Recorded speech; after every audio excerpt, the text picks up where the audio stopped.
Display कराने के बाद हम एक फंक्शन कॉल करना चाहेंगे विच इज टू सॉर्ट अरे। ये फंक्शन एज इनपुट पैरामीटर ले रहा होगा एक ARR, एक अरे को, end of course the size of your अरे। हमारा ये जो सॉर्ट का फंक्शन है that would be a non value returning function. The name of the function would be sort अरे। पहला पैरामीटर जो आ रहा है वो है इंटीजर टाइप की अरे, और दूसरा पैरामीटर जो आ रहा है वो है इंटीजर टाइप का साइज ऑफ द अरे। मैंने यहाँ पैरामीटर्स के नाम खुद नहीं लिखे, क्योंकि अगर आप चाहें तो यहाँ पे पैरामीटर्स के नाम ना भी लिखें प्रोटोटाइप में तो भी आपकी प्रोटोटाइप चलेगी। मेरी प्रेफरेंस, मेरी जनरल प्रेफरेंस ये है कि मैं हमेशा यहाँ पे आइडेंटिफायर के नाम लिखना चाहूंगा, कंफ्यूजन कम होती है। हम यहाँ पे इस प्रोटोटाइप को कॉपी करना चाहेंगे। हम यहाँ पे फंक्शन लिखना चाहेंगे बबल सॉर्ट का, इन सच अ वे कि यहाँ पे कोई ना कोई अरे पास हो रही है और कोई ना कोई साइज पास हो रहा है। मैंने खुद से यहाँ पे अब इस अरे के अंदर जो नाम लिखा है that is similar to the name जो कि मैंने मेन के अंदर रखा हुआ है, और जो साइज के अंदर मैंने नाम लिखा है that is also exactly the same name जो कि मैंने मेन में लिखा हुआ है। The reason for that is कि फर्क नहीं पड़ता। हम सॉर्ट अरे के फंक्शन को यहाँ पे लिखना चाहेंगे। I won't be going into the actual algorithm of sorting an array, but मुझे ये जरूर पता है कि बबल सॉर्ट कुछ इस तरह चलती है कि आप लगाएंगे एक नेस्टेड लूप जो कि साइज -1 टाइम्स चलेगा। बाहर वाला लूप भी साइज -1 टाइम्स चलेगा, अंदर वाला लूप भी साइज -1 टाइम्स चलेगा। हमारे पास ये एक अरे है और लेट से हम इस अरे को डिसेंडिंग ऑर्डर में सॉर्ट करना चाह रहे हैं। डिसेंडिंग का मतलब ये होगा कि पहले पड़ी होगी बड़ी वैल्यू और उसके बाद पड़ी होगी छोटी वैल्यू। अगर आप यहाँ पे किसी भी दो वैल्यूज को आपस में कंपेयर कराते हैं, so for example index number 0 को कंपेयर कराते हैं इंडेक्स नंबर 1 के साथ, तो आप ये कंपेयर करेंगे कि क्या इंडेक्स नंबर 0 के ऊपर बड़ी वैल्यू पड़ी हुई है और क्या इंडेक्स नंबर 1 के ऊपर छोटी वैल्यू पड़ी हुई है। सो इस केस में दैट्स नॉट द केस। हम ये देखना चाहेंगे कि अगर किसी भी jth इंडेक्स की वैल्यू j+1 वाले इंडेक्स से छोटी वैल्यू है तो you would want to swap both the values. According to already known algorithm of bubble sort, we know कि यहाँ पे हमें एक लूप चाहिए जो कि i की वैल्यू 0 से स्टार्ट होगा।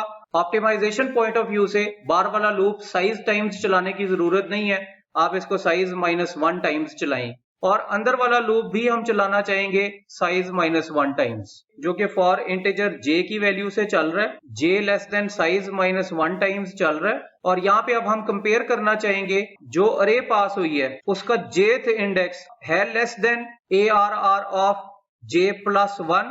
अगर ऐसा कोई केस है तो आप यहाँ पे करवाना चाहेंगे स्वैपिंग ऑफ वैल्यूज। तो you would want to swap values over here, और किन वैल्यूज को स्वैप कराना चाहेंगे? ARR की jth इंडेक्स की वैल्यू को स्वैप कराना चाहेंगे ARR ऑफ j+1 की वैल्यू के साथ। आप ये देख रहे हैं कि ये स्वैप वैल्यूज का फंक्शन जो है वो नहीं लिखा हुआ यहाँ पे। तो एक्चुअली इस एग्जांपल के अंदर मैं करना ये चाह रहा हूं कि मेन एक फंक्शन कॉल कर रहा है सॉर्ट का फंक्शन एक और यूजर डिफाइंड फंक्शन कॉल कर रहा है जो कि है स्वैप का, और स्वैप का फंक्शन मैं बनाऊंगा अभी आपके साथ, और इसके अंदर मैं एग्जैक्टली वैसा ही एक कोड लिखूंगा जैसा कि मैंने आपके साथ स्वैप का कोड लिखा था। And for that let's create a non value returning function जिसका नाम है swap values. It is taking two integers a and integer b। We also know कि ये जो भी इंटीजर्स यहाँ पे पास हो रहे हैं वो स्वैप के केस के अंदर मुझे चाहिए pass by reference. Let's write this swap का फंक्शन। स्वैप हमने लिख लिया यहाँ पे।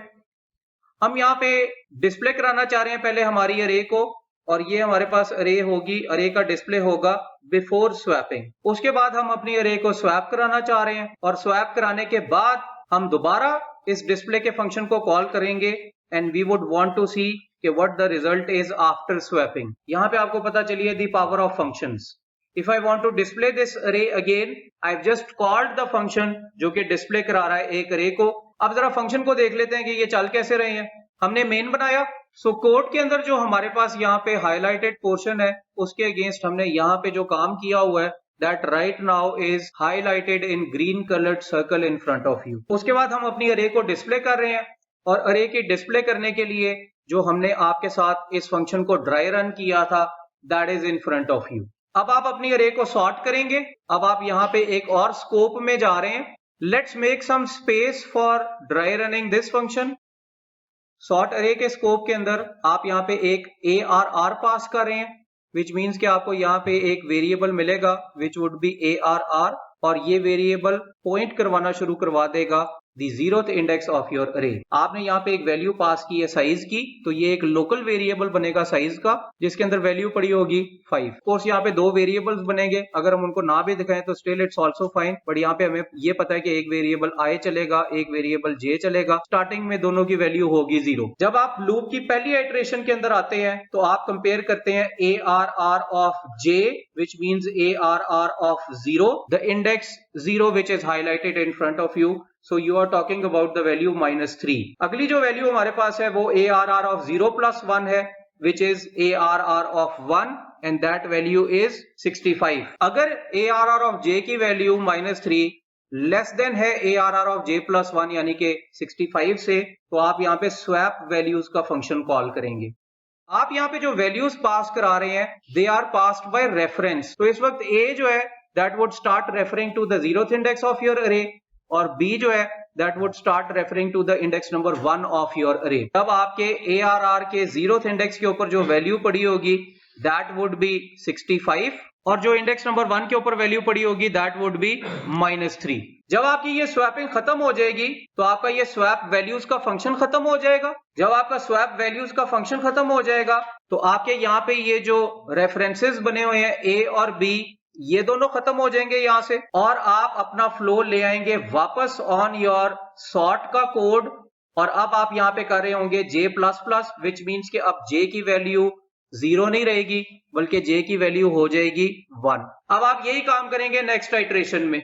नेक्स्ट आइट्रेशन के अंदर अगर स्वैप का फंक्शन कॉल होता है तो उसका एक नया स्कोप बनेगा जिसका पुराने स्वैप वाले फंक्शन से कोई ताल्लुक नहीं है। जब जब स्वैप का फंक्शन कॉल होगा तब तब आप स्टैक के ऊपर जाके एक नई फंक्शन कॉल करेंगे। सो यहाँ पे बहुत सारी फंक्शंस कॉल हो रही हैं, मुझे सारी आपको दिखाने की जरूरत नहीं है, मुझे कम से कम ये जरूर पता है जब सॉर्ट का फंक्शन खत्म होगा तो सॉर्ट का फंक्शन आउट ऑफ स्कोप चला जाएगा, और मैं इस वक्त आपको ये करके नहीं दिखा रहा, लेकिन आपकी ये कंप्लीट अरे जो है that would be sorted in descending order. ये मुझे कैसे पता चलेगा? दोबारा एक फंक्शन को डिस्प्ले कराऊंगा, उस डिस्प्ले के फंक्शन के अगेंस्ट एक नई फंक्शन कॉल बनेगी, उसके अंदर नया साइज का वेरिएबल बनेगा, उसके अंदर रेफर करने के लिए ये जो वेरिएबल A है ये एक नया वेरिएबल बनेगा, उसकी कॉल होगी सिमिलर टू दिस डिस्प्ले, ये जो आपके साथ मैंने पहली आइट्रेशन के अंदर की थी। बट प्लीज मेक श्योर कि that would be an other call, that won't be the same call. In the end होगा सिंपली ये कि जब आप अपने प्रोग्राम को चलाएंगे तो आपका प्रोग्राम सबसे पहले दिखा रहा होगा द वैल्यूज बिफोर स्वैपिंग, और उसके बाद वो आपको वैल्यूज दिखा रहा होगा which are after swapping, and after swapping you do see that the values are swapped in descending order।